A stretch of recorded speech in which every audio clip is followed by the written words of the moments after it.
Hello everyone and welcome back to Phone Show Chat. It's Monday the 27th of April. It's in the evening and it's show 892. Hello Joe. Hello, how you doing? I forgot what day it is. I sent Joe a message at 5 to 8, 10 minutes after the starting time, but it just so happened also that I got tied up with something with my dad, and so we were all late, and poor David Burns, our lovely guest today, was sitting here waiting, wondering what on earth was going on, no doubt. Hello David. Hello Ted. Hello Joe. I was trailing through the Steve's previous notes on who's been on the show, and I couldn't see your name anywhere, and I couldn't remember you being on the show. Have you been on the show? No, never been on. I mean, I've been around for years and years and years, you know, but I've never actually popped my head above the parapet as such. Well, you're very welcome, and it'll be very interesting to hear straight from the go as to what your phone history has been like and how you got to where you are and what you've done and where you live and all those interesting things for people that have not been on before. So that'll be great. We'll come to that in just a second. Phones Show chat.uk is our website with two S's in the middle. So don't forget that. We've also got MeWe groups aplenty, and also audio podcasts aplenty. So you can find out all about those on PodHub UK, or if you get lost, it's all at tedsalmon.com as well.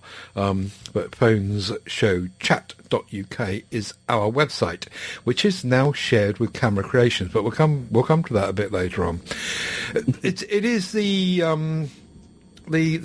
trend these days to hand over at this stage straight to the guest and then let the guest run the show and take as little or as much time or as they want to with what they want to talk about, leading the agenda completely. And if they run out of steam, then we can bore you with our shit afterwards. So, David, you're very welcome, and the world is your oyster, so feel free to talk about whatever you like. Okay.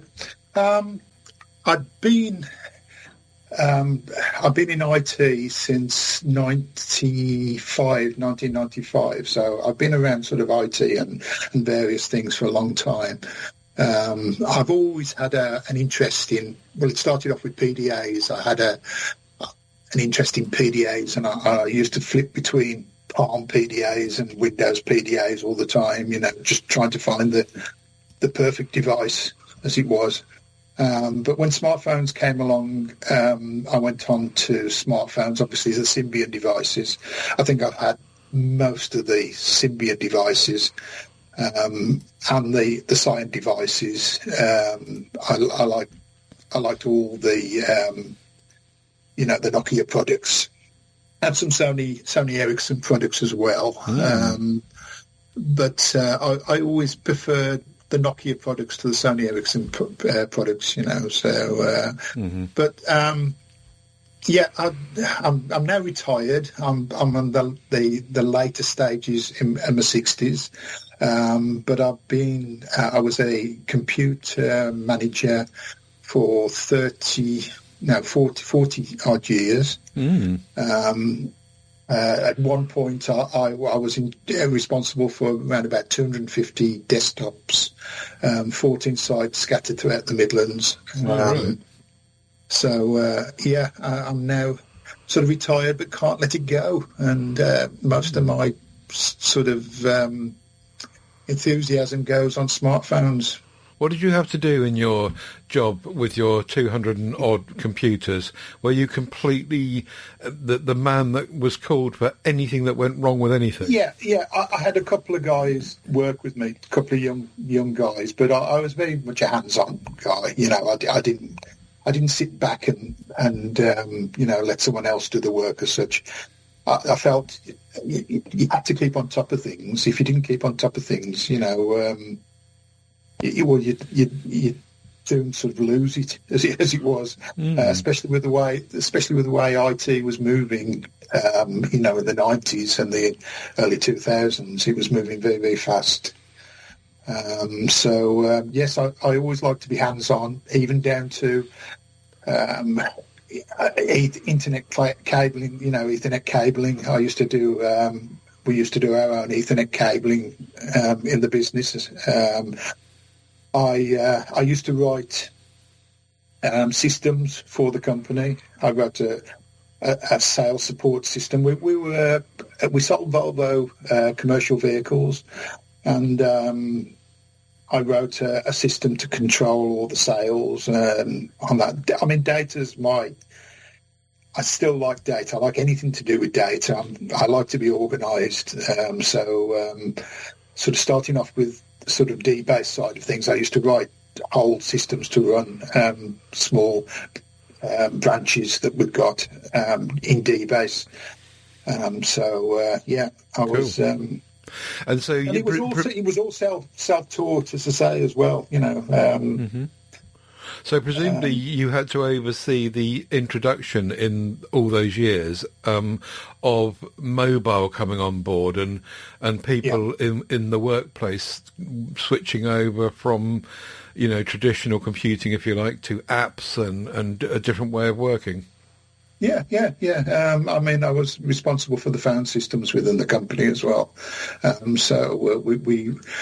We installed over the years. We installed a number of different phone systems. BT and other phone systems, and they slowly became more software based. The phone systems themselves.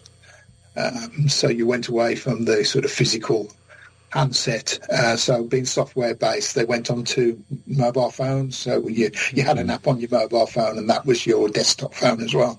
Yeah, cool. Yeah. Even landlines have gone to VoIP now, haven't they? Voice over internet protocol. Yeah. So yeah. That really confused my poor old dad. I said, no, it's not a real phone anymore. It's my landline. No, it's not your landline anymore. He really can't understand how it works, but there it is. He gave up in the end. He said, it's with many others though, Ted. Yeah. He said, I don't want if I can't have a landline phone, I don't want a landline phone. So he unplugged it. There's so many forms, quite a lot of government forms that still say your home phone number and your mobile phone number. Yeah. I mean, it's all one and the same now, obviously. Yeah, absolutely. But it's quite difficult for people to get their heads around. Yeah.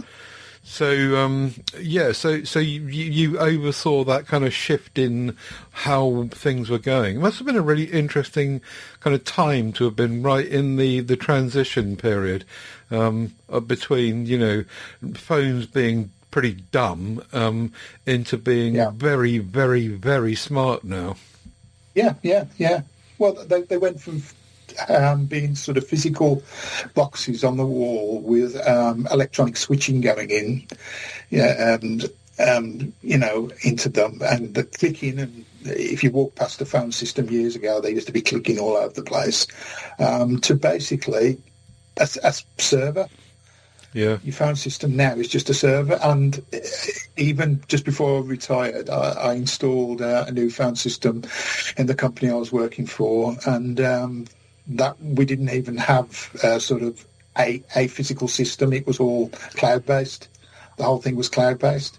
Yeah. But we had people working from Spain. They actually, one woman, because working from home became the norm after COVID, she went and moved to a cottage in Spain, and she carried on working, answering the phone, just as she did, if she was in this country. Yeah. So it was interesting. It was a lot more interesting years ago, I must admit, with the growth of networks, and even before the internet and such like. It was a lot more interesting then. Yeah. I felt, but I still try to keep an eye on things. I read a lot, and I still read a lot. And then with the AI stuff, we were implementing AI within the company the last 5 or 6 years before I retired. So and it wasn't a huge company that I finished my sort of career in. But we're still using AI then, 5 or 6 years ago. So it's been coming for a long time. Yeah. You know. Absolutely. So when you got past Symbian and you got past kind of PDAs, tell us about the path of your personal mobile phone habits. Not so much the business, but what did you use? The first. I didn't have iPhones at first. I had a HTC Hero. It was a little ceramic. It was a little ceramic type phone. It felt ceramic in the hand. It was probably plastic with a little chin on it. Was that the Hero? Yeah, that's my Hero. I love that. Yes, it was brilliant. And I had a lot of Motorola's. I had this. If I wanted a phone, I wanted it to be sort of rugged, and I could take it anywhere without, because phones were, apart from the Nokia phones were quite delicate when they first came out. Mm-hmm. But the HTCs, the Defies, the HTC Defies, and things like that. So yes, I was on Android for a long time. I swapped over to iPhone when the iPhone 4 came out. Then I had iPhone 4, 5. But even then, I used to swap backwards and forwards. I could never have two phones. Had to be one or the other, oddly enough. I mean, I have sort of 3 or 4 phones now. But before, I just had to be one or the other. I do get that, because I want the phone that I'm using to have my main SIM card, my main phone number on it, and that feels like the hub of my life then. So I do totally get that. I mean, I've got 101 phones here, but I only ever really consider, seriously, at any one time, the one that's got my SIM card in it. Yeah, I'm quite similar. I've got a secondary SIM, and that device doesn't get touched so much. Yeah, I'm very much the same. My main SIM. I've got 2 SIMs, and the one SIM's in an iPhone, and the other SIM is in a Android device. It's actually an Honor device on a Magic 8 Pro Air. Oh, nice. Yeah. Imported it in. Imported it in. It's a super little phone, honestly. I took it away. We went to Jamaica a couple of weeks ago, and I took it away there. The cameras on it are superb. They're not quite up to the Magic 8 Pro level, but they're not that far off. I think they're exactly the same cameras that's on the V5. Oh yeah, which is very good shooter. I love the V5. Yeah. But it's a 6.3 phone, 16 gigabytes of memory, 512 drive. It's a super little phone. What colour is it? Black. Did you say it was the Magic 8 Pro Air? Air, yes. Yeah. Okay. Carry on. Yeah. I've had an 8 Pro. I like little phones. The iPhone I've got at the moment, I just bought it this weekend off the classified. David Boffield came down on Saturday morning, dropped it off for me. He was passing through it. Cool. So, and that's an iPhone Air. Ah, okay. Because I do like the feel. I mean, I've got an Honor V5 folding device, and I picked that up and I like to play about with that. But for carrying about the lighter, the smaller the lighter, the better. I mean, I need my glasses. Even if the phone was a 7-inch phone, I'd still need my glasses. So I might as well have a small phone. Yeah. This is a good point of comparison here. The 8 Pro Air and the iPhone Air. I mean, obviously it's early impressions for you, but how do they compare? No, I've had an iPhone Air before, so I'm sort of the iPhone Air feels slightly lighter. It does feel a nice device. It's smooth. You find yourself picking it up a lot. The screen's very, very clear, and it just feels Yes, like they used to say, iPhones are like a piece of jewellery. It does feel like a piece of jewellery, but it's just a nice feel. But so the Honor feels nice as well. And the Honor's IP69 rated, so it's a strong little device. The iPhone, the Honor's battery, I think it's about 5.5. Capacity, 5,500 capacity. It lasts a day and a half easy. And for a small phone, you can't go wrong. Looks like a nice phone, actually. It's off our radar, I suppose, because we can't really get them. You still can. You can order them in. I mean, I use Average Dad Tech Stories. Yes, it came through with Chinese, but there is no. It's the only thing that doesn't work. You can't say "Okay, Google" to it. But the actual Google services work fine. All my banking apps are working fine on it. All the Google Pay is working fine on it. Android Auto. There's no swipe to the right to get your Google page. It comes up with a Chinese page and then goes off and says, not allowed in this area. But apart from that, it's fine. It's a great little device. I dare say you could put the global ROM on it, though. I don't know. I don't know. I mean, there isn't a global ROM for this at the moment because they're not. Yeah. They're not selling it in this country. Outside China. They're not selling it even in Hong Kong because, as you know, you can get a phone with a Hong Kong ROM on and it's global. Yeah. It doesn't sound like you're restricted too much, though, are you? You're not pairing a watch with it at all, or? I don't. I mean, I like my I like my mechanical watches. I wear lots of mechanical watches. I have got smart watches, but I've never actually tried to. Well, saying that, I've paired. Yes, I have. I've paired. I've got a ring, a health ring that monitors your blood levels, and also a Macefit Helio band. And they paired up fine. That paired up fine, yeah. Oh, yeah. Okay. And it's just had a new update to the Magic OS 10, which has brought it's quite a bit of stability. Well, it was stable before, but it just feels a lot more polished since the update. That's good then.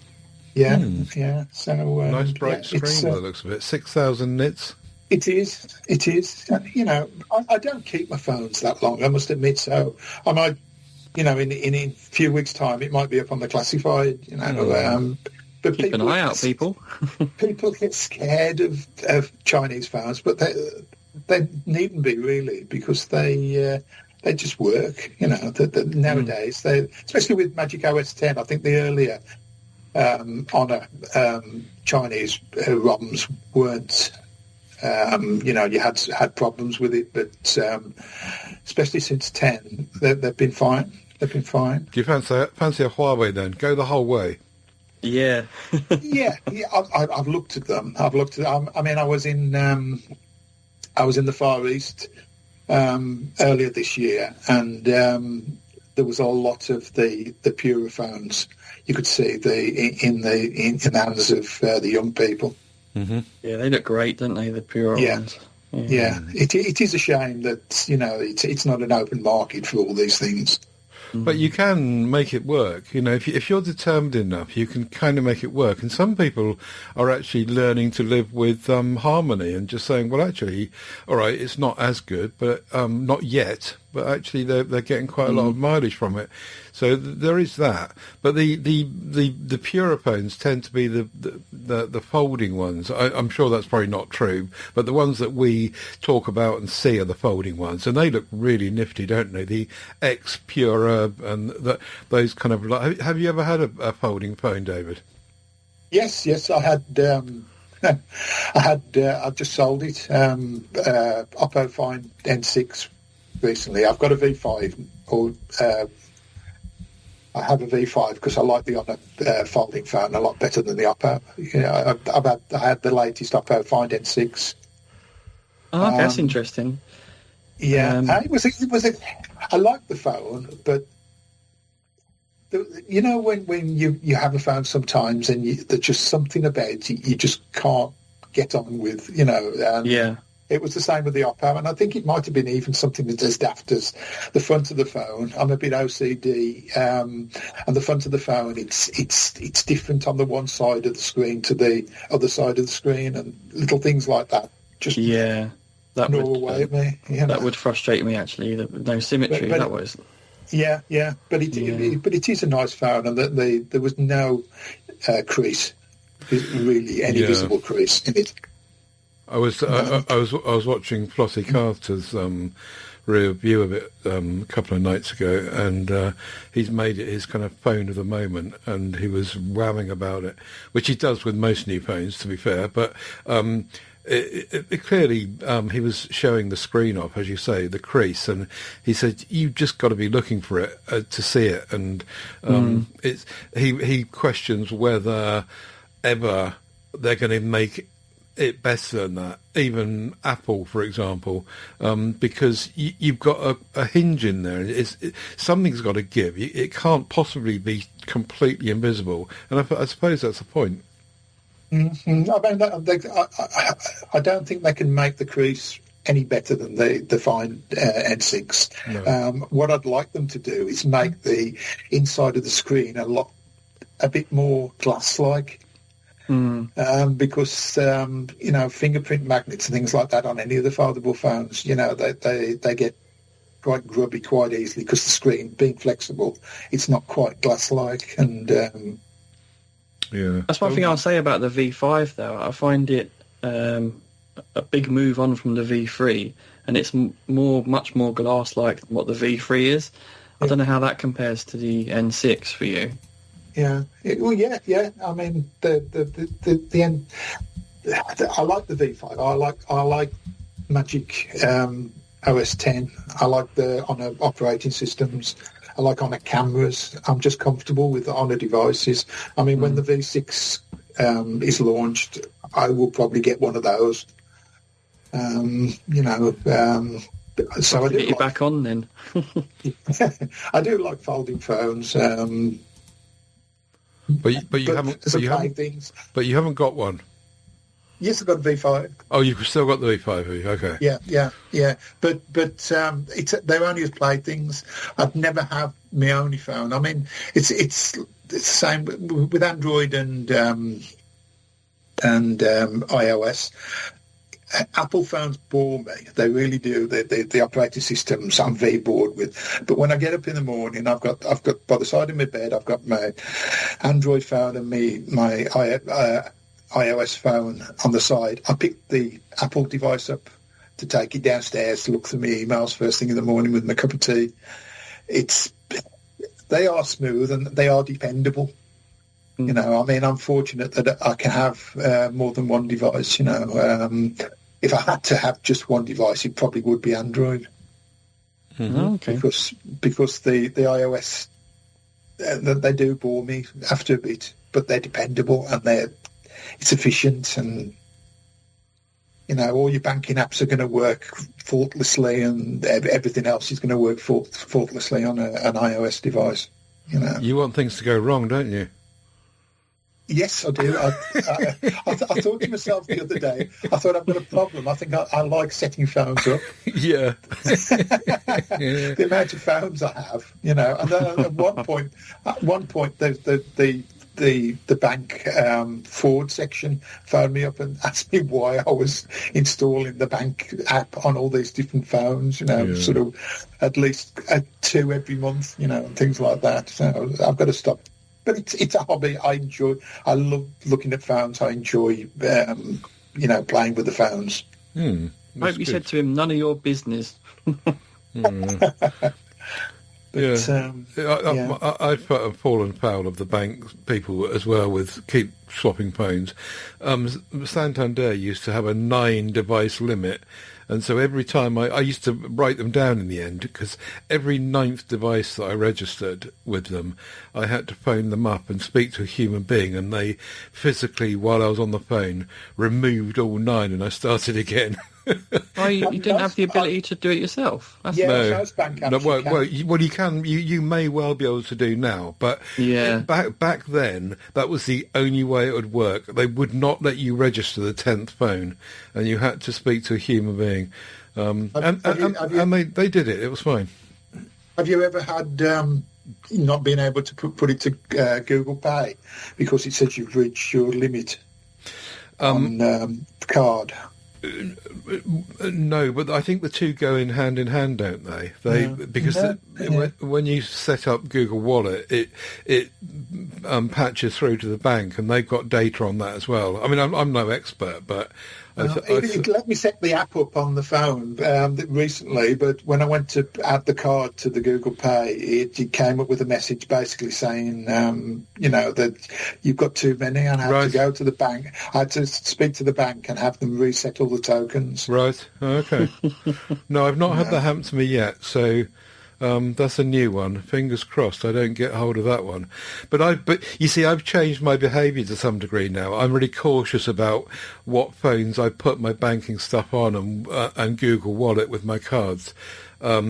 Because of this history of it being problematic security-wise, and so I'm just I just approach it gingerly, as they say, and I only put it on ones that I'm really think I'm going to use it on, and also that brings us to the conversation probably about AI. Back to what you were saying, David, and how it's all taken off, and now it's all kind of people getting their phones now. We've had this with Motorola recently, Joe and I. Is that you're looking at all this AI stuff, and to be honest, half of it is not that impressive. Sometimes it doesn't work anyway.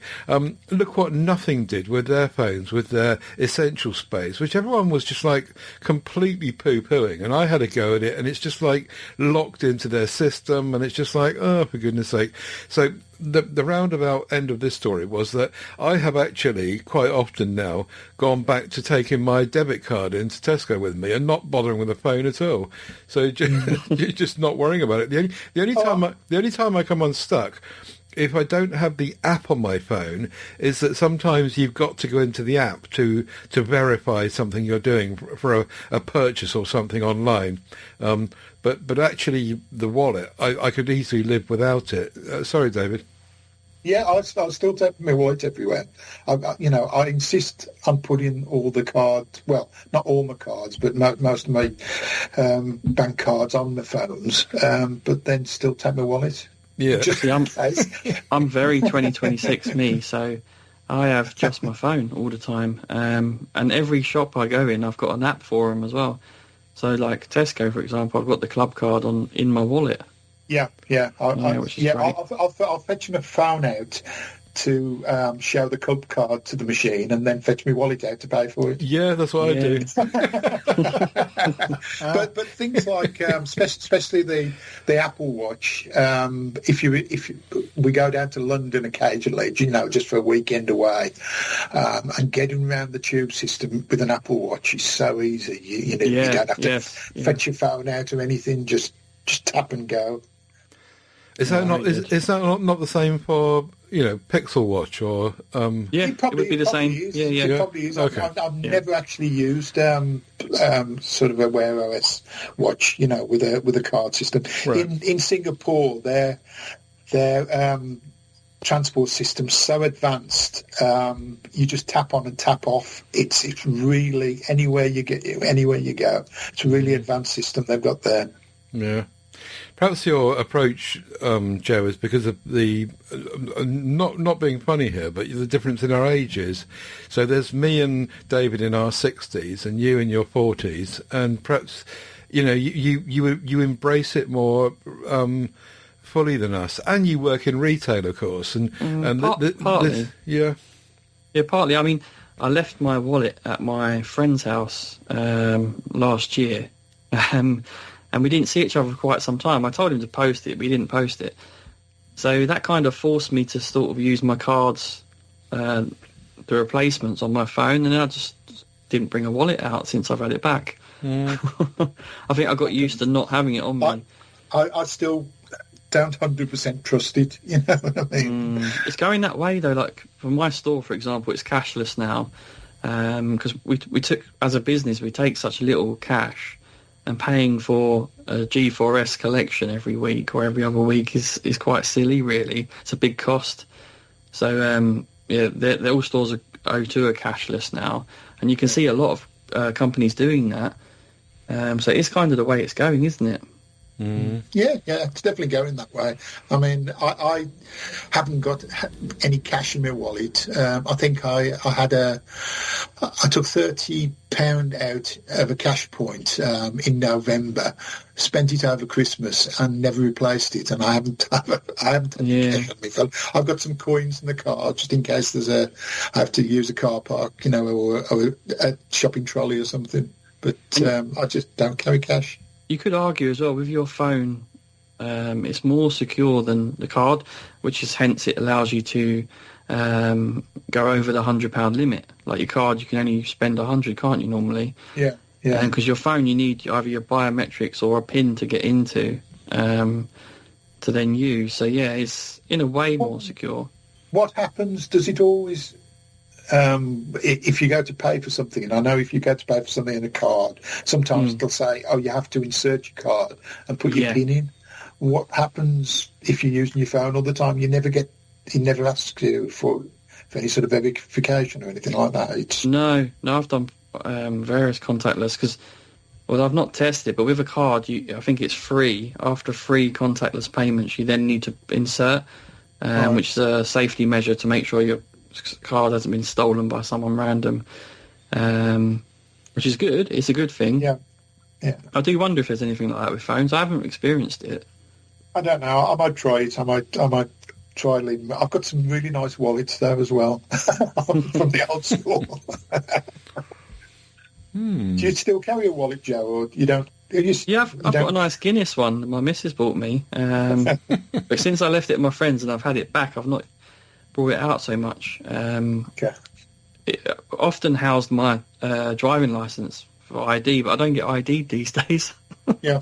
It just seems when you go into Tesco, it just seems to be less hassle to get a card out of your wallet. I know there's that funny thing about using your phone to do the points thing and then putting it away again. But laying that aside, just to get your debit card out, it just seems simpler to me than getting your phone out, turning the screen on, blah, blah, blah. No, I mean, if you've got a watch that will do it, I suppose it's a bit different, but... But Ted, you've already opened it up for the app, so you've already got it open. Yeah, that's what I said. laying aside that. Yeah. If I wasn't bothered about that, or you could have an old-fashioned Tesco, whatever they call it, points card as well. Card, yeah. and my bus pass. I still need my wallet for my bus pass. Ah, yes, yeah. I mean, in America, even things like your bus passes can be put onto Google Wallet and. I put my bus pass onto Google Wallet, so it's got a picture of it, and it's all within the wallet, but you can't use it on the buses. They invited one negative. They invited me to put my passport onto Google Wallet recently. I declined. Really? See, one negative about using your phone, or two actually. Obviously, the battery anxiety. So if you've got your train ticket or your payments or all with your phone, if it dies, it's a big pain in the butt. And the other thing is, some things require a cellular network. Buying things don't. But I've had train tickets on my trip.com. I got to Luton Station and I couldn't load the bloody ticket. It was so frustrating. But the train was about to arrive. Luckily, the gentleman let me through, because I showed him my email confirmation of my ticket.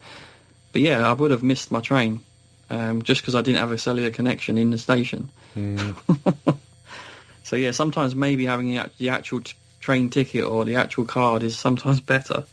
You can actually associate a valid government identification on your Google Wallet, on your Android Wallet, but it seems to be you have to do it just for one phone. Because I actually went through all the process, and you show it your passport, and it verifies your passport, and it comes up that this is now a valid identification for you. It's almost like an ID card. But when I went onto another Android phone, it wasn't there, and it said that I'd already registered on a phone with this. Oh, right. You can only do it on one phone, can you? Yes. Ah. So I haven't bothered since. I assume it's a headache to change phone as well. As I said, I said just now, they offered me to do that, and I was just very wary of it, and so I didn't do it. But I had no idea. I mean, if it's restricted to one phone, that's me out anyway. That's true. Yeah. This goes back to Ian Bundey's, like having things separate for separate things again, doesn't it? Yeah. The unbundling. Yeah, again. Okay. So, what else have you got to talk about? You've got a couple of rants here, have you? Yeah. I mean, I was going to talk about the fact that we seem to be overwhelmed with camera specs on phones. Mm-hmm. And I'm as guilty as the next person, sort of looking at, the Oppo Find X Ultra is just about to come out tomorrow. And it's got 200 megapixels on all the lenses, and all the influencers are saying, it's the best thing you could ever, even better than the Xiaomi 17 Ultras. But I still think I've had phones with brilliant cameras on them. I still can't take a good picture sometimes. So you look at some of the photos of the PS photos. It's some brilliant photos. The photos of the month last month, it was stuck on an iPhone Mini. Yeah. And people like Chad Dixon, I love his sort of photos.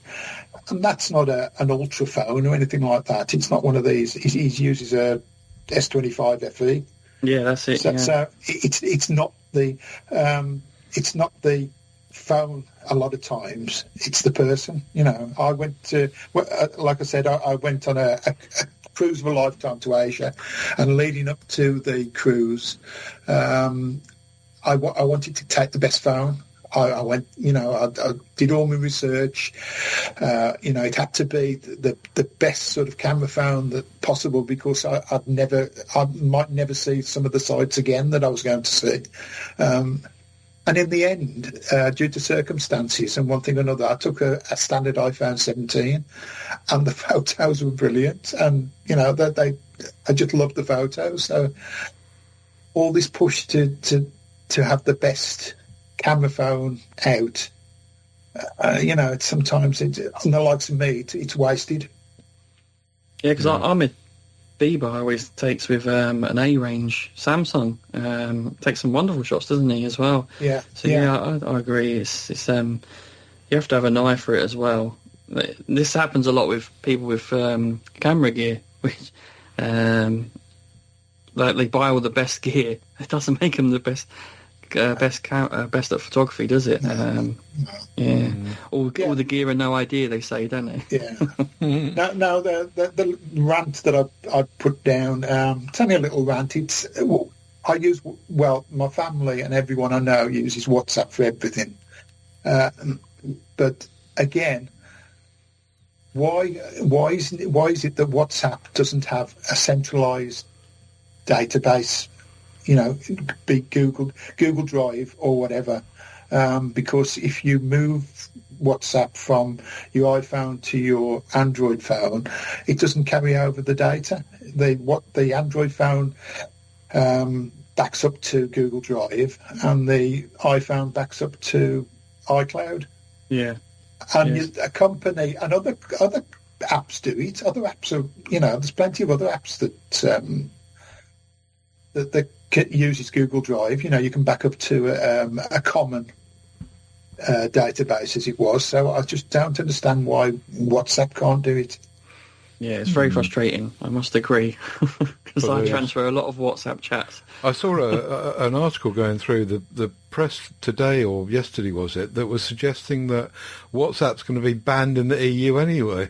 Well, I know that shouldn't affect the UK, but it probably will. Did you see that story? I don't know what's behind it. No. Okay. That had cut down. It was something. Sorry, go on. No, you carry on. Sorry. All I was going to say was that it was, I think, something to do with the EU regulations in the usual kind of manner. So even though it probably, if there's some truth behind it, it probably shouldn't affect the UK, but as tends to happen, it sometimes does. But anyway, sorry, you carry on now. Just quickly, I suspect Meta will make the changes they need to make to keep it going. I would have thought it's huge, isn't it, for them? Yeah, I suppose so. And they're going to start introducing advertisement, aren't they? Within the app. Boo, don't want that. Yeah. But the other thing that sort of gets me back up a bit is unread emails. The weekend, Joe, you listening? We were with some friends, and one of the ladies said, "Oh, I'm having trouble with so and so." And she passed me a phone, and she had 1,053 unread emails. Grief. Oh my, yep. I see this daily. Yep. And you think to yourself, what is the point of having an email address? She says, "Well, I open it up sometimes, and if I can't see anything, I shut it again." Wow. What is the point of email? What is the point of even having any sort of communication like that? I think that Joe would argue that it's because he lives in different services these days. The modern world messages in different ways. It may be, again, that us two in our 60s, we've kind of grown up thinking that email is the gold standard of communication, and I still do that. I always reach for email first. I live in email all the time. I understand. But I think that younger people, particularly people in their 20s and whatever, they just don't give a stuff about email. They're expecting to be contacted via messaging apps all over the place. Joe? Do you know?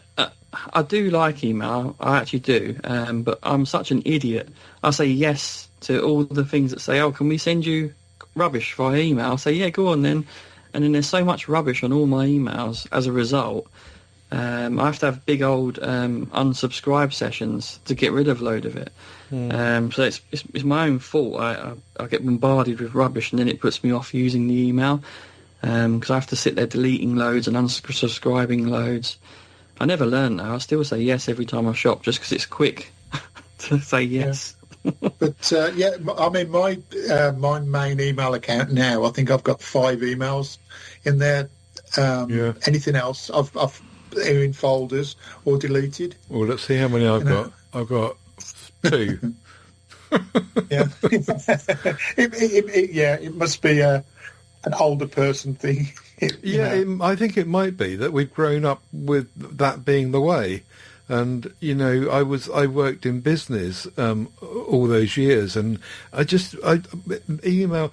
We moved away from stamps and letters and sending people checks and Royal Mail postage and all that into email, and it was just brilliant. It was like instant gratification all the time, and it worked really, really well. And I just don't get why people don't want to do it. And I guess the answer is because of messaging apps, that everything is self-destruct really, and people don't need to keep stuff. And if you looked at I'm sure you're probably the same, David, if you looked at my my labels in my Gmail, my data hoarding activities for email, it's completely unnecessary. I've got emails right back to 2004 when I got my first Google account, and the very first emails from 2004 are still there. but it's organised. Yes, it is. You know where things are. You know where to look, and absolutely. And I can look back at things like when the first PSC episode was, and I can search on that. And because it's Google, it's the search engine. Well, for me anyway, works really well in that respect. So I'm with you. No, 1,000 unread emails, good grief. Yeah. I could never find it in the Google search. I mean, when I was at work, we used Outlook, and the search on Outlook was very good. But the Gmail search, even on the desktop, you can search for something and just can't find it sometimes. And it's picking up emails that has been deleted from years ago. in the search. I have a different. I have a different experience, David. I think that it works really well. I do agree that on a phone, it's it's a joke, but on my desktop, it works really well. Okay. Each to their own. Each to their own. Yeah. Different experiences. Yeah. So having said all that, I do have 3 different emails. Yeah. Well, I've got 3. That's I've got no 2 excuse. personal ones. I've got 2 personal ones, and I've got one that I share between my wife, all the household stuff. I've got tons of email addresses, and they all go through my Gmail. And it's just like you said just now, David. It's just that it's all organised, and I know where everything is. I'm a frustrated librarian. I should have been a librarian, I reckon. That was going to be my next question. Like, do you pull through one app, or because I like to stick my Gmail to Gmail, my Outlook, my Hotmail's through Outlook, and my Yahoo one is through Yahoo. So I have the individual apps for each one. So you pull all yours through Gmail, do you? Yeah, all of my emails just go straight through my personal Gmail account, and it works beautifully. And it's worked beautifully since 2004. Another tip that we do tell people about, and they don't realise it, as I say, we've got a shared Gmail account with myself and my wife that all the household emails go to, all the household bills or any emails to do with the house. But that also gives us a Google Photos account that's shared between me and my wife. So if I take any pictures, or if my wife takes any pictures, they automatically go to this account. So we've got access to both if my wife's out with her friends and she takes pictures, I can see them as soon as she gets into Wi-Fi, and a lot of people, couples that I know, they don't realise they can do things like that. Same with the maps, the location tracking on maps. Is the case. Before we just leave the email topic, though, I would like to say that I don't completely trust Google, and I do have on my main computer at home Thunderbird running, and every day at 3:00 in the morning, it scoops up all the previous day's emails and saves it on my computer, and I've got a humongous folder on my computer full of exactly the same emails and attachments right back to 2004 as well. So I do have a backup. It's because you don't get many SMS messages now, and you can't do what you used to like to do with your SMS messages. Well, my phone. It's funny you should say that, because I was looking at my phone just today and looking at when my last phone call was, my last voice phone call, and it was on the 2nd of April. Where are we now? The 27th. I haven't had a phone call for 25 days. And text messages, and text messages are not far behind, really. They tend to be functional text messages, not personal ones. Stuff to do with banks or whatever, and OTAC to get into accounts. Yeah, exactly. 2-step verification. So the world is changing around us, David. We're not keeping up. Well, yeah, it is difficult to keep up, I must admit. I suppose it keeps me active. It keeps me interested. Yeah, let's talk to you about the Razr Fold, because Gary Clark, our friend in the group, has got hold of one, and he's been setting it up. I like the size of the device, he says. It feels good in the hand. There are nice design details on the opening edge, as it is slightly beveled towards inwards, which gives a nice grip to the phone when opening the screen. Both the internal and external displays look stunning. Size-wise, it's a touch smaller than the Oppo Find X8 Pro I've been using, significantly shorter than the Razr 60 Ultra, but similar width on the outer screen. Much thinner than I remember it being, still thicker than the latest from the likes of Honor and Oppo. Button placement is good, with nice differentiation between the buttons. Hinge is very strong and supports a lot of angles from quite tight to wide open. The battery is really good, as during my use so far I've managed to get 36 plus hours of runtime. To be fair, a lot of that was in my pocket, etc., etc., but yeah, he's quite impressed with the battery. Music playback is quite nice, especially if it's in the background. He's no audiophile, but it sounds all right to him. Tried out Octopi Launcher to test it, and it all works well, except that there's a bit of a glitch with split screen use, so that needs to be ironed out. Call quality is as good as any other modern phone I've used. Included case is nasty and cheap feeling, but I don't care anyway, because actually the phone is okay being used without a case, he says. So, you know, I do need to find an external screen protector, he says, though, because there wasn't one fitted. The crease is practically invisible when in use and viewing straight on. You can see it from off-centre angles, but you can't really feel it. It's better than what I've experienced with the Find N5 and the Magic V5, but it is behind on the latest gen from other manufacturers. That's it for now, but I'm pretty damn happy, he says. Unless you specifically want the FIFA edition, however, because he got the FIFA edition, just go for the normal version, as you get more freebies with the normal one. Also, there is no charger in the box, but that's extra if you have a... He's been using a GAN charger, and he says that the he gets good results from that as well. So thanks, Gary. We'll look forward to your full review, which no doubt you'll be putting up somewhere, and we'll give it a go. Joe, you've got one coming, haven't you? Yes, I have indeed. I stepped on the same deal he was offered, and I can't wait. I was meant to come today, and UPS are rubbish. I won't say too much more, because I'm quite upset by it, but yeah, this week I should have it. Would you like a hanky? Yeah. With the gifts, I did negotiate, though, Ted. So I've got the watch, and Loop's coming with it as well. Yeah, cool. Well done. Any thoughts on the Razr Fold, David? I was talking to Joe before we started recording, and for some reason I've had Motorola's. I've had the Flip 5, the Motorola Ultra 5 and the Ultra 6, but I never really give them I never consider them really, and I don't know why. Right. I don't know whether it's the Motorola Signature. You know, I thought about that, but it's just something about Motorola phones at the moment that, as I say, I don't consider them.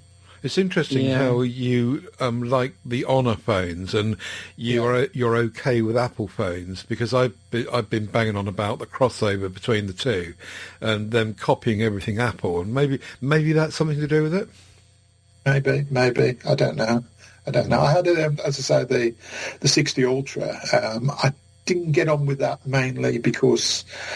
I had to open it up to use it, and I didn't like the form factor, the way the writing was sort of small and the screen was sort of long and thin as such. I just couldn't get on with that. Mm-hmm. Okay.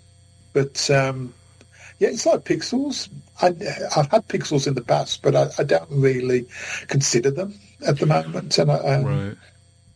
And it's not because I like a cartoony operating system. I don't. On the Honor phones, I always get the icons to. I take all the glass, stuff off, okay. and change the icons to a more business type icon. I bet you liked Windows Mobile, didn't you? Yeah, I did. I liked. I think that was a good guess.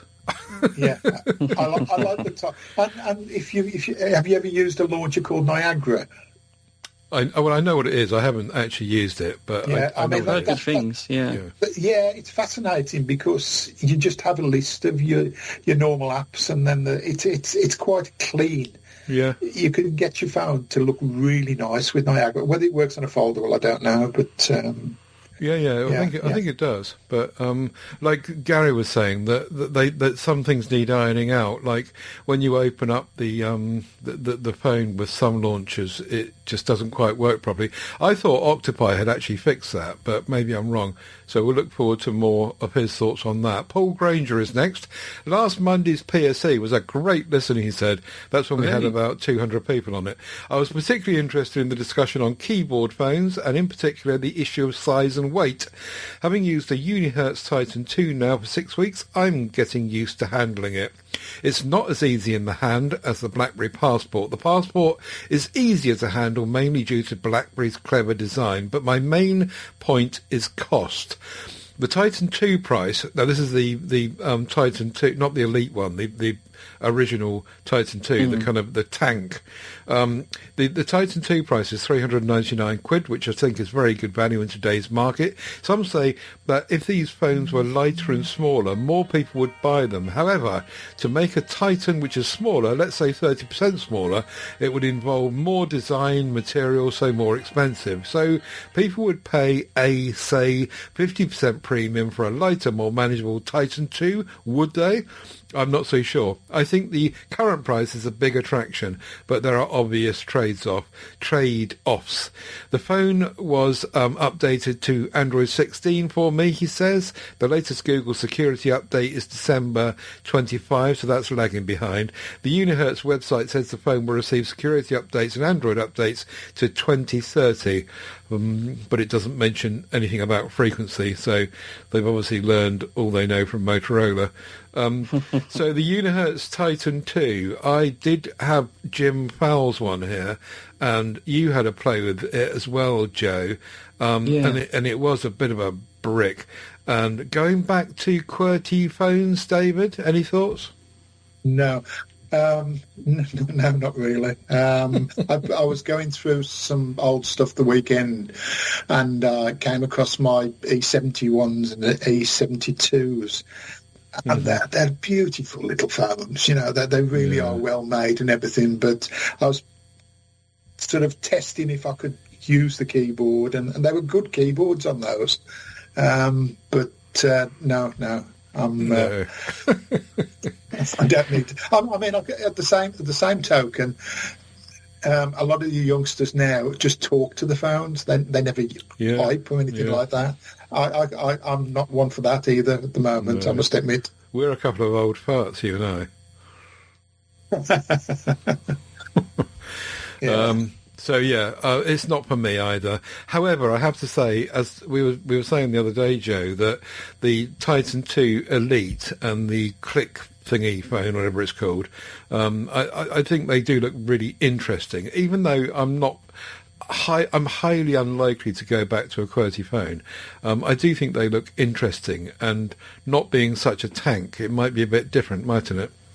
Yeah, I mean the Titan 2 Elite is still quite tankish, but I think it fixes some of the issues we had with the keyboard on the Titan 2, which makes it a bit more appealing, because I do like the idea of having a QWERTY keyboard. I do, and there was things I liked about the Titan 2, to be fair. There were some lovely things about it, but I guess like Paul Granger said, at $399, what do you expect though?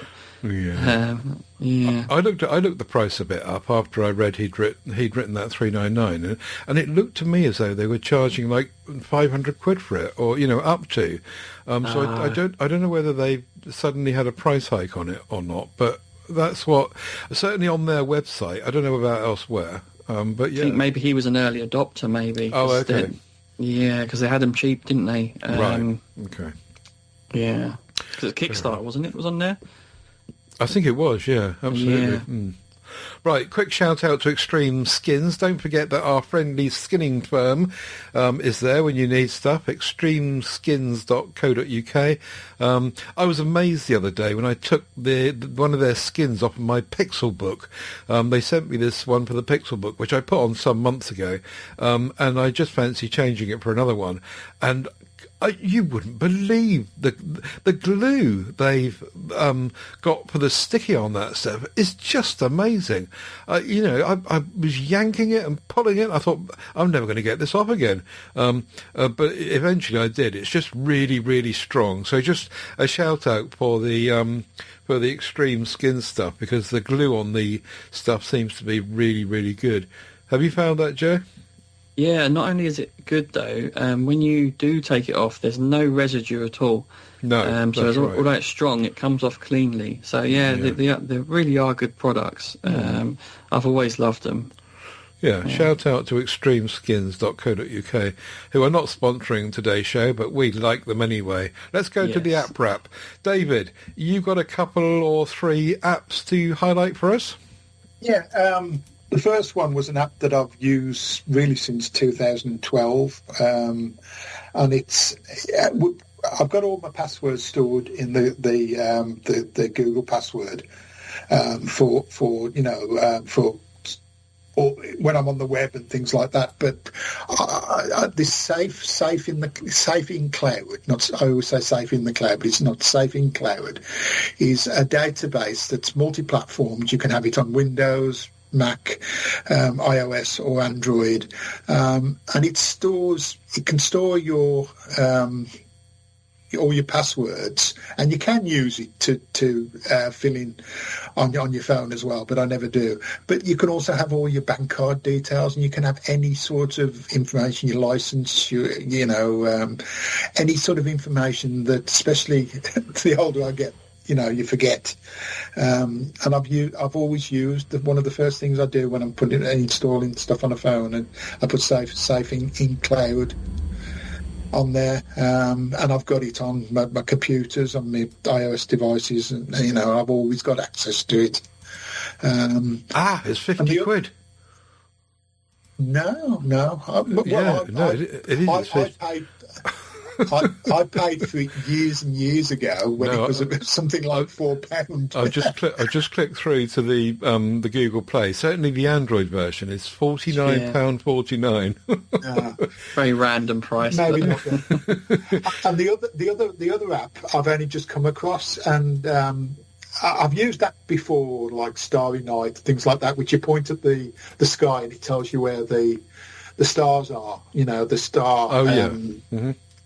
But this, I forget what it's called, Stellium. I did put it in there. Stellarium, yeah. It does the same. You point it at the sky and it'll tell you where Jupiter is and things like that. But then you can zoom in with, just pinch in. Mm-hmm. And you can zoom right up to Jupiter and see the surface of Jupiter and the stars. Wow. Cool. And it's fascinating. You can sit there just with your phone, zooming in at these different star clusters. I mean, Starry Skies used to show you the Big Dipper and all this, but you couldn't zoom in like this app. You can actually zoom in. That's really cool. Obviously, it's not live. They are sort of pictures, but it's a clever app. It looks like it's not mobile friendly. That there's not an app. It's like Linux or Mac OS or Windows. No, I've got it on my iPhone. And, let's have a look on the Play Store. Open source. It looks like it is. Stellarium. Stellarium. Yeah. It's not open source now. It's in the Play Store and in the okay. Perhaps I'm looking at the wrong website then. And it's a fascinating app, as I say. No, Ted, it's the right logo you've got there. It's the Stellarium. It's the right logo that matches on the Play Store. Right, it's funny because on their website it just on stellarium.org. Yeah, I can see what you're looking at, Ted. Yeah. It just shows. And there's a free version that you can try, which you can zoom in, and the paid version, which I think is only something sort of like £14 for a one-off payment, which, I prefer anyway. If I like something, I don't mind paying for it, but a one-off payment for life, and that gives you high resolution files when you zoom in. It's another 14.49. Is this a trend with apps? No. The first one was 49 quid. Yeah, I know, but it was 49 pence. The 49 pence was there still, Ted. Yeah. There's I see. Oh, right. Okay. If you look on the Play Store, there's the free version and the other version, so you can install the free version first. Oh, okay. Which, I'm going to have fun with this with my daughter. Yeah, it does sound really interesting, though. It's a good find, and I used to have one of these on my Nokia phone, yonks back in a Symbian, and I used to point it up at the stars, and I can't remember what the app was called, but this idea's been around for a long time, but that's really cool, isn't it? It's wonderful on the V5, David, on the inner screen. It's brilliant. I haven't got it on that yet, but it's, as I say, we've all seen these apps before that uses augmented reality, but I've never seen one where you can zoom in on the star. Okay, we've got a couple of bits of news here, Joe. Side phone, which we're assuming that, actually we know that Jim Fowler has ordered one of these, and it does look quite interesting. Thoughts welcome on it. I think we probably mentioned it once before, but it looks like a simple phone which is modular, and it looks like it's got two sections to it, and you can swap the keyboards out, and what else can you do? You can change the battery easily, but I think the main moving part is the keyboard, and they've got different options for people that want to have different keyboards on them. Yes, a dumb phone, but actually quite smart, certainly physically. Could you get used to T9 again, David? No. No, I could never do it when we had to do it, so... so no, definitely not. It's an interesting idea, though. Very cute size, though. It's a very cute size. I like the... it is. And I like the iPod style modular connection you can put on there. The circle. Yeah, that's a little music player, is it? Yeah. Yeah, that is quite good. I'm sure that $300 it is. I'm sure that we'll get to play with it because Jim is buying one, and he's very, very good at sharing.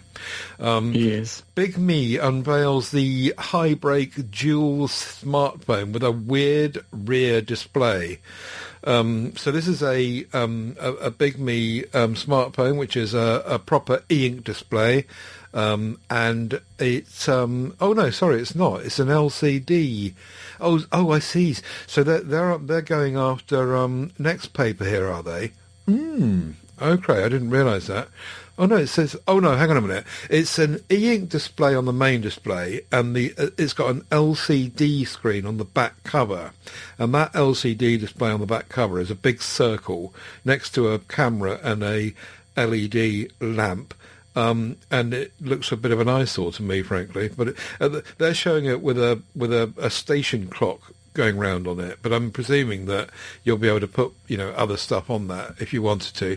Well, there would be no point if you couldn't, I don't think. So looks like the specs are okay. Let's just hope that the e-ink, the experience is better than the ones that we had before. So yeah, watch this space. Any thoughts on that, anyone?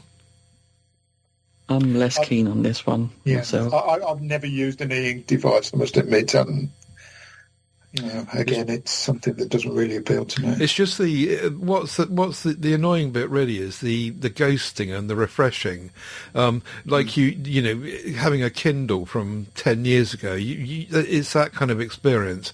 Yes. So anyway, I think you've put me off Big Me for life, Ted, when you spoke. That whole Chinese thing. We've spoken about the Find X9 Ultra, so that's coming and it's here. The Honor 600 Pro is all over YouTube now. So if you did have any reason not to talk about it, Joe, it must have gone now, surely. Well, one embargo dropped on the 21st, and I was allowed to talk about a few bits and bobs, like the battery capacity and stuff like that. But apparently I'm not allowed to till the 6th officially, which is the launch date. Right. But yeah, and actually I've been invited to the launch date, but I can't get out of work at the moment, which is really frustrating. Oh. Shut the shop. Yeah, I just shut the shop. They don't need it. I'm looking to get cover, so hopefully I can get someone to come over and let me free. Sorry, go on. Yeah, go on, Ted.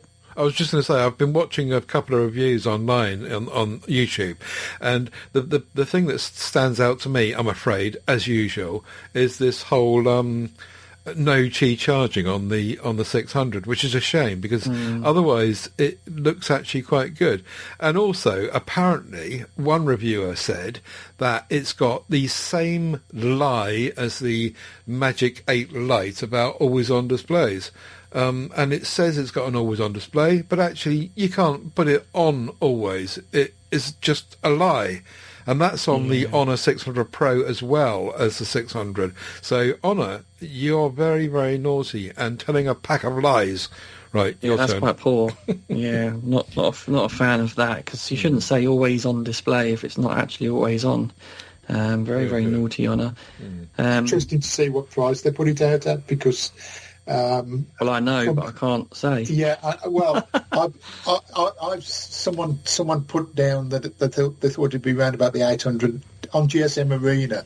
I think it's down as sort of round about the £800 mark. Well, if that was the case, it'd be right next to they're selling the Magic 8 Pro for 800 and something pound now. So I just don't see. Yeah. Because you can get the 8 Pro at $899 on a deal quite often. I think it's $1,099 full regular retail price, isn't it? Yeah, but Honor always have deals. And I dare say, whatever they launch these devices at, you'll always see them cheaper on their website, always. I think they do it on purpose just to make their deals look more appealing. Did you see with the update to the Magic OS on the 8 Pro that the zoom's gone up to 200? Oh, was it? Oh, I haven't looked at that. I've got the 8 Pro again as well, so I can actually check that. I mean, the cameras haven't changed, but the zoom's gone up to 200, so it's yeah. I wonder how shy it is, though. Yeah, probably. Right, okay then. Before we get to photo of the week, anything from your Joe's throws? I've got the Razr Fold coming. I should have had it tonight, but not got it yet. I am still doing my signature review. It's just I'm just editing it and I'm taking my sweet time with it because I'm lazy and I've been doing other stuff. But I will launch that this week, I think. I'm really looking forward to it. Yeah, cool. oh God, don't be too excited. It's not that great. But yeah, I do love that device. So yeah, it is nice going through the review and reminiscing when I had it in hand because it was nice. I also got the watch and the Loop Buds, so we can talk about them next week, Ted, perhaps. Cool. Or when we're next on. Because you think highly of the Loops. Don't I do, you? yeah, and the watch. Yeah. Although you've got the new round watch, haven't you? Yeah, that's what's coming, yeah. But we can also talk about the pen, which you've got. Yes. Because we should be getting that. So I'm looking forward to that. But my Sim is back in the V5 still. I should really have it in the Edge 70, but I still haven't done that, which is very naughty, very bad motivator I am, because I've got to give it back on the 15th, so I better get that sorted, really.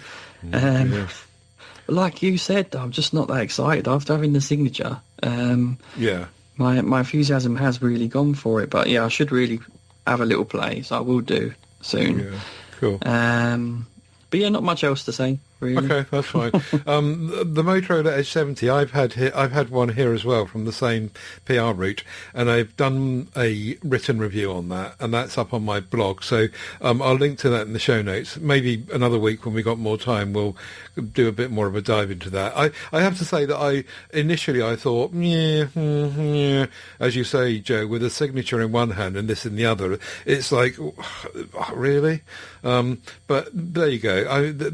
I did did find in the end some positive stuff about it. So I quite happily run through that. The other thing that I was doing this week, and I'll put a link in the show notes to this, is that I fired up the Nothing Phone 2A Plus again, which has been sitting around. It's still got one more year to go of updates. It's going to get Android 17. It's got Android 16. And actually, I was really impressed with it again. I thought it had a lot going for it. And certainly the price it is now, because you can still buy one new. It's really nice. And it's a better size, I think, than all of the rest of the Nothing phones since then, because it's got nice round corners and it's a little bit more dinky. Really like it. Apart from it not having wireless charging, I could live with it, no question at all. Really nice phone and very impressed. I'll put a link in the show notes to that one as well. So let's get to photo of the week. And Joe, let's have your pick. Yeah, I've picked up one from Jeremy Harpham. He's called it Ant Life, taken on an Oppo Find X9 Pro, which is a fantastic camera phone. I just really liked. I like the film. What's it called? Bugs Ants. Life. Oh right. and Ants. Actually, that's the one I'm thinking of. Ants. And I love the animation. It's sort of almost you can see in the image. I'd love to do image to video on this image. Yeah. And the detail in the leaves in the foreground. It was a really wonderful shot, and the blur as well in the background. Yeah, it's pretty cool. You should try that, because you can just download the photo from MeWe and stick it in the phone and do it, can't you? That would be really interesting. Yeah, go for it. So yeah, nice photograph, Jeremy, certainly, and super detail on the really closely focused on the ant. Really cool. Any thoughts, David? Yeah, I did look at that when I was. I do like a macro photo, I must admit. You know, I tried to get some macro photos myself. You know, get as close as possible. But yeah, great. And you picked one, David, for your photo of the week, which we actually talked about on last week's Camera Creations podcast, which is now PSC Camera Creations podcast. No, it's not. It's PSC Photography. We'll come to that later. But yes, one from Ian Bundey. Yeah. I like the colours. I like the yellows, the greens, and the blues. You know, you could be there. You know, just looking at the photos. One of those photos where you can just imagine being there. And I do like the perspective. You know, the wide angle, the ultra wide photo. I like the leading of the road. You know, leads your eyes straight down the road, and the horizon's really nice. And there's a red and white striped lighthouse on the horizon point as well, which is you're right. It's very colourful, isn't it? Yeah. It would have been nice if the red and white lighthouse was smack bang in the middle. But, in the middle of the road. And isn't there a telegraph line going in on the right-hand side? I didn't notice that before. I think it is, isn't it? Yeah. That's what it looks like, yeah. Any thoughts, Joe? Yeah, I know what you mean by this having symmetry, but sometimes a bit of asymmetry is quite nice. So, like the clouds to the left is like slightly different as well. Yeah, I like it. It's really nice. The blue. Has he edited this one though? I don't think so. Because the blue's very unique blue there, isn't it? Yeah. It's nice, appealing. It looks good. Very good. If he had edited it, he would have taken that telegraph line out, probably. Yeah, true. He probably would have, wouldn't he? Yeah. Apparently, this is Happisburgh, wherever that is. Happisburgh Lighthouse. I do like a lighthouse image. It's cool. I did look at the photo John Trimmer put on, the black and white photo, mainly because it was with a Vivo X300 Ultra, which has only just come out. It's one of these ultra phones, and I just thought, he's got one of those already. Which one? Yeah, I nearly chose that one as well. Funny enough. Which one is that? What's it of? Towards the beginning. just off a street. Oh, the Coronation Street one. Oh, yeah. Yeah, that's it. Cool. Coronation Street. Yeah, that should have been the title. I like that one too, yeah, absolutely. A grim North Doncaster and South Yorkshire. Yes. I called him Ultraman today because he's currently got the X300 Ultra and the X9 Ultra coming as well. Yeah, it's been launched tomorrow. That's the launch date tomorrow, the 28th. Yeah, John always gets the Ultra phones. He loves it. Yeah, good for him. Right, okay, so that's the photo of the week done, and we're running quite a bit long now, so I won't plough into all the stuff about the changes to the podcast, but I have put onto the groups, the three groups in question, PSC Camera Creations, as it's now called, PSC Photos, PSC Videos, and PSC. So 4 groups. I put a load of blurb, an explainer, and an infographic. So I'll put a link in the show notes to that to tell you what we're doing with the podcast, with Camera Creations podcast, and how we're involving phones in that now, which we haven't done before. But the team at Camera Creations felt as though the time was ripe to drop the whole camera-only thing, and fair enough, a good argument was made, and we're going to do that. So I'll put a link in the show notes, so if anyone hasn't read that, then they can do so now. Before we go, the Classifieds group, Joe, seems a bit bereft of anything interesting at the moment, doesn't it? Yeah, there's more wanted ads in there than actual things for sale, and the things that are for sale, none of them are phones, which is not a problem. I'm just quite surprised there's no phones to pick from. Like the industry's kind of gone that way, that people are holding on to phones longer, because I'm certainly feeling it at work. But yeah, it's not as fruitful as it used to be. Classified, I used to love looking in there. I mean, it's good for my wallet. There's a pair of headphones. Yeah, there's some good headphones in there. Yeah, the Bose ones in there. Yeah. David, did you find anything, or? Well, no, it was sold. The thing that I was looking at, there was nothing there at all. It's gone really quiet, hasn't it? But I think the problem is that there's a lot of high-end phones that people have got now.